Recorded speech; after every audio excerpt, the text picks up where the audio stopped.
인형에 가장 예쁜 빨간색 옷을 입혔다. 금이 간 눈을 바라보며 사랑한다고 속삭였다. 인형을 꽉 잡았다. 사랑해, 사랑해. 하지만 눈물이 났다. 왜냐하면 인형들은 날 사랑해주지 않기 때문이다. 아니, 내 인형은 사랑하지 않으려고 할 거다. 더는 안 할 거야. 난 내가 돌봐줄 수 있는 존재를 원했다. 외로움이 느껴지는 밤에 얼굴을 맞댈 수 있는 부드러운 무언가. 나를 필요로 하는 무언가. 난 진짜 아이를 원했다. 엄마에게 어떻게 하면 아이를 가질 수 있는지 물었다. 내 질문에 엄마는 뺨을 때리더니 더러운 악마의 말을 씻어내려면 주방 세제를 마셔야 한다고 했다. 등교할 때까지 붉은기가 가시지 않았던 내 뺨이었지만 누구도 알아차리지 못했다. 사람들은 언제나 날 알아차리지 못한다. 내가 넘어지거나 식판을 놓치지 않는 이상. 아니면 제니와 그 일당이 구멍난 내 옷을 놀릴 때나 날 알아차린다. 사람들은 항상 날 비웃기 위해서 내 존재를 눈치챘다. 밤 기도를 마치고 창밖의 별을 바라보았다. 그리고 처음 보는 별을 발견했다. 크고 밝은 루비처럼 빨간색 별은 내가 보는 동안에도 점점 크기가 커지는 것 같았다. 아름다워. 그래서 그것에 대고 소원을 빌었다. 아기를 가지게 해줘. 내가 사랑할 수 있는 존재를 줘. 별은 점점 커지더니 내 방을 빨갛게 물들이며 공기를 탁하고 녹슬게 했다. 그곳엔 나 외에 누군가가 더 있었다. 먹구름처럼 검고 형체가 없었지만 그것은 분명히 내 위에 떠 있었다. 그것이 물었다. 아기를 원하니? 귀로 들리는 게 아니라 머릿속에 울렸다. 아기를 줄게.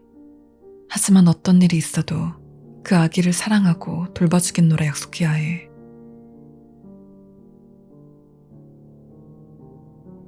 약속해. 가느다란 검은 가닥 하나가 내 손목을 감싸더니 바닥에 짓눌렀다. 잠옷이 들리고 다리가 저절로 벌어졌다. 사포처럼 거친 모래알 같은 덩굴이 날 열더니 안으로 들어왔다. 처음엔 천천히 내 안을 긁어냈지만 이내 속도가 빨라졌다. 걸쭉한 무언가로 날 갈갈이 찢는 것 같았다.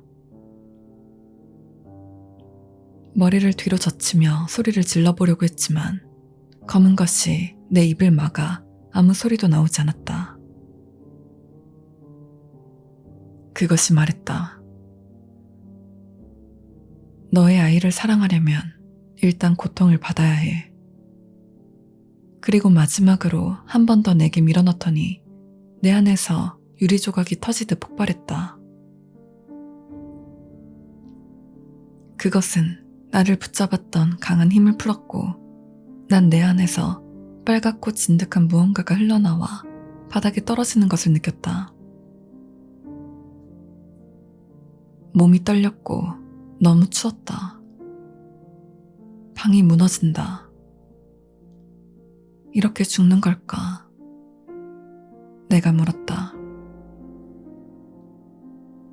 아니, 너는 그 아이를 돌보아야 한다. 너의 약속이다. 다음날 난 아무 상처 없이 깨어났다. 꿈인가? 배를 만져보았다. 아니야, 그가 여기 왔었어. 그를 느낄 수 있었다.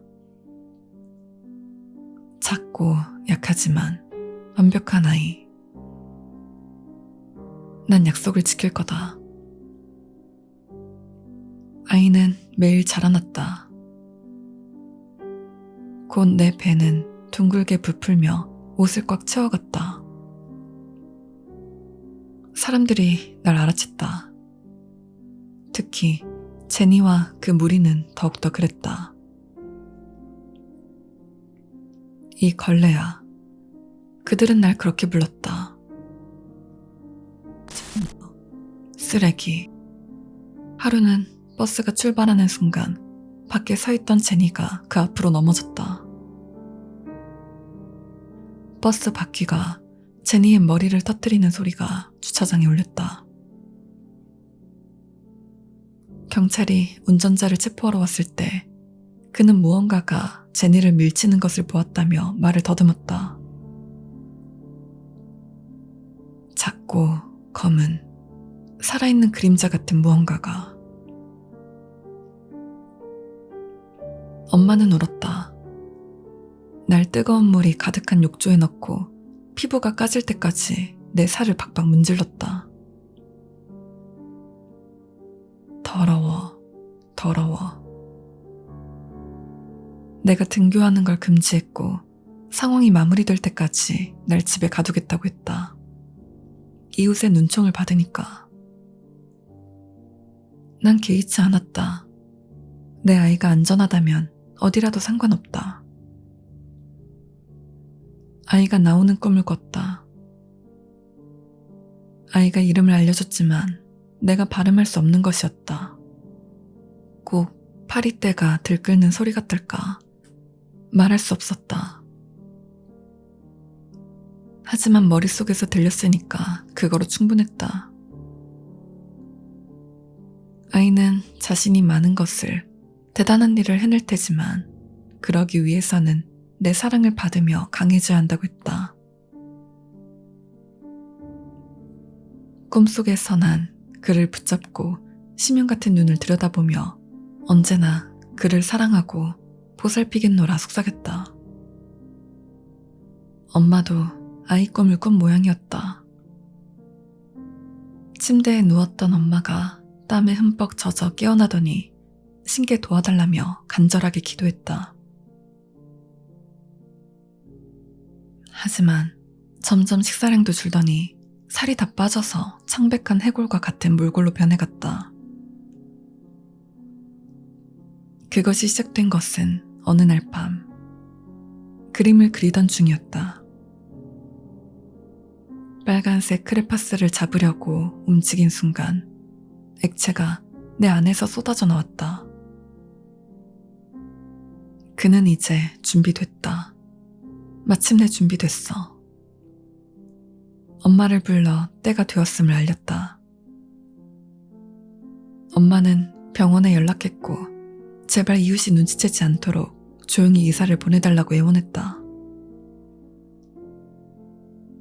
의사가 도착해서 무통 주사를 권했지만 거절했다. 아이를 사랑하기 위해선 고통을 받아야 하니까. 힘, 비명, 헐떡임, 다시 힘. 몇 시간이나 계속됐다. 난 약했다. 지쳤다. 하지만 그를 떠올리며 그 하나만으로 버텼다. 오랜 시간이 지나고 나서야 우린 마침내 서로를 마주볼 수 있었다. 드디어 그를 실제로 내 팔에 안아보고 그간 품어왔던 사랑을 줄 수 있는 거다. 계속 힘을 주면서 마지막 남은 힘까지 짜냈다. 마침내 뱃속에 있던 모든 걸 비워낸 나는 침대로 무너지며 안도의 숨을 헐떡였다. 미안하구나, 얘야. 아기가 버티질 못했어. 아니야, 선생님이 틀렸어요. 난 그 시간 그를 안전하게 보살폈다. 그를 보호하고 사랑하고 꿈에서 만나 많은 말을 해줬다. 이제 더 돌봐주고 강하게 만들어주려고 했는데 안 돼. 그렇긴 못해. 그게 안 돼. 정말 미안하구나.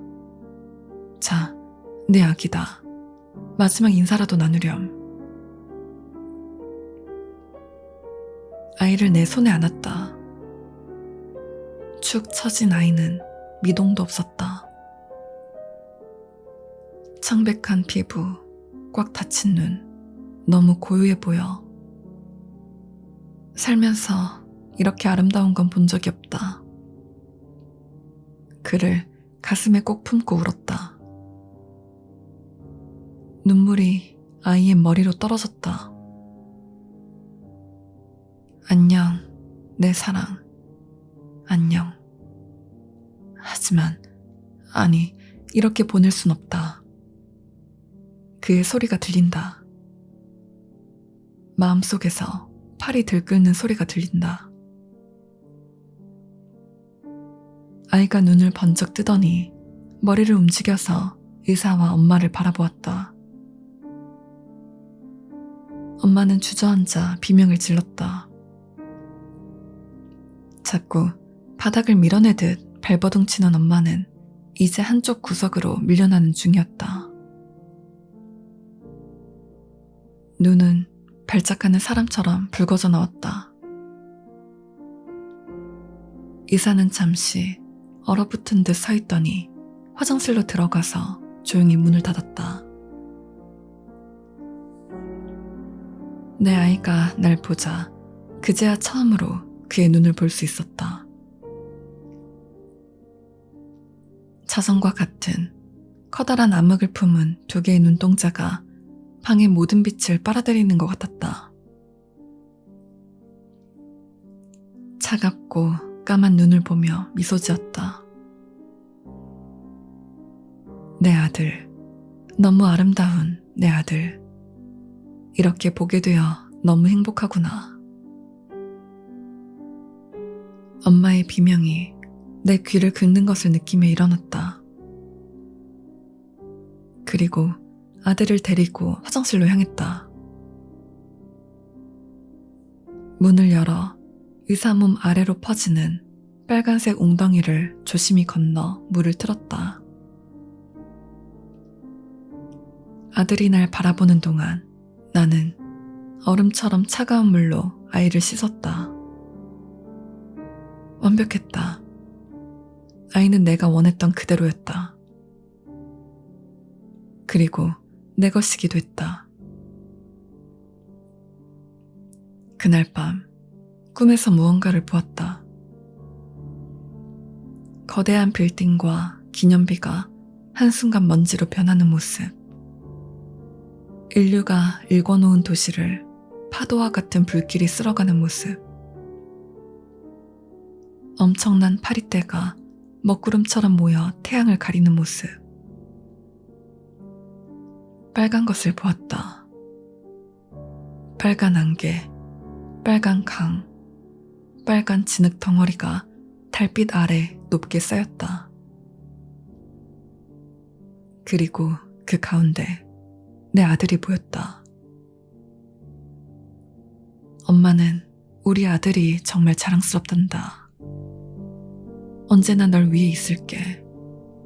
널 강하게 만들어줄게.